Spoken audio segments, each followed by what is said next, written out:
যে রাজনৈতিক দলের নেতা কর্মীরা সাম্প্রদায়িক সম্প্রীতি নষ্ট করার কাজে যুক্ত থাকে তারা সমাজ বিরোধী, তারা রাষ্ট্র বিরোধী এবং অবশ্যই তারা ধর্ম বিরোধী।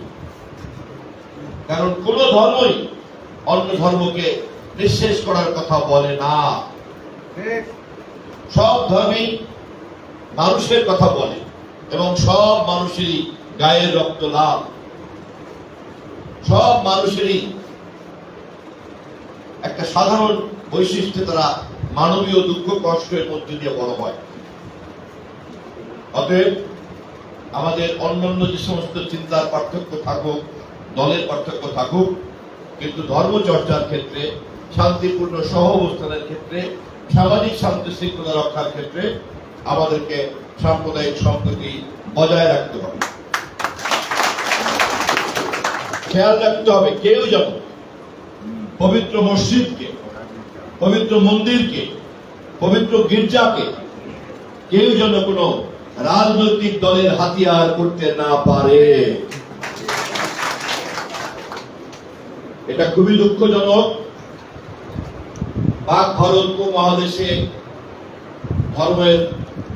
ধর্মালয়কে, মন্দিরকে অথবা মসজিদকে অথবা গির্জাকে রাজনীতির হাতিয়ার হিসেবে ব্যবহার করার একটা প্রবণতা অতীতের চেয়ে এখন আরো অনেক বেড়েছে। সেটা যেমন ভারতে আমরা দেখি, তেমনি বাংলাদেশেও আমরা দেখি।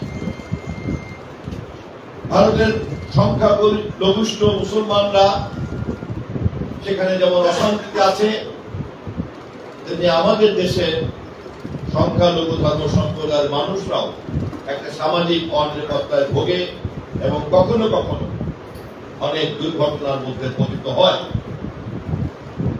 এটা সত্য, যদিও তার পরিমাণের ফেরাতে তারতম্য আছে, কিন্তু আমাদেরকে সেই কারণে খেয়াল রাখতে হবে। কেবলমাত্র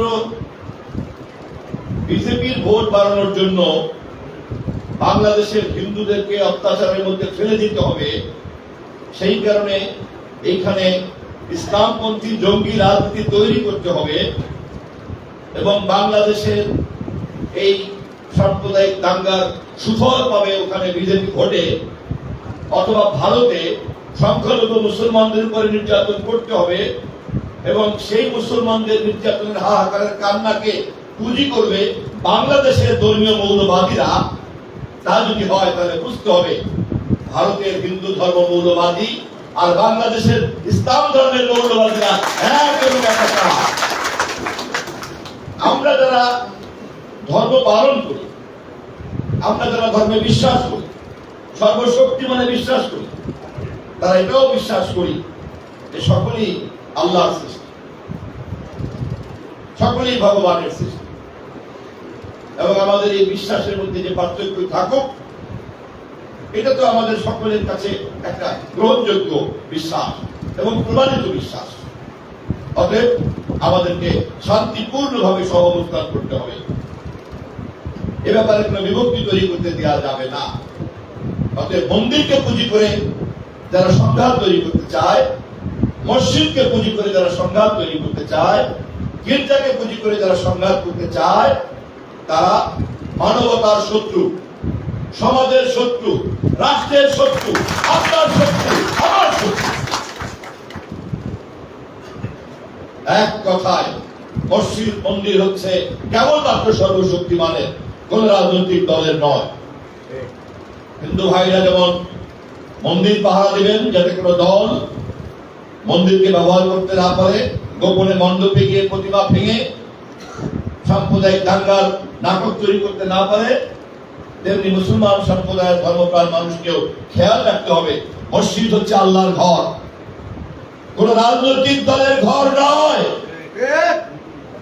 আমরা যদি উভয় ধর্মের দায়িত্বশীল মানুষরা এভাবে মন্দির মসজিদকে দলীয় হাতিয়ার করা থেকে, নোংরা রাজনীতি থেকে রক্ষা করতে পারি, তাহলেই সর্বশক্তিমান আমাদের উপরে খুশি হবে।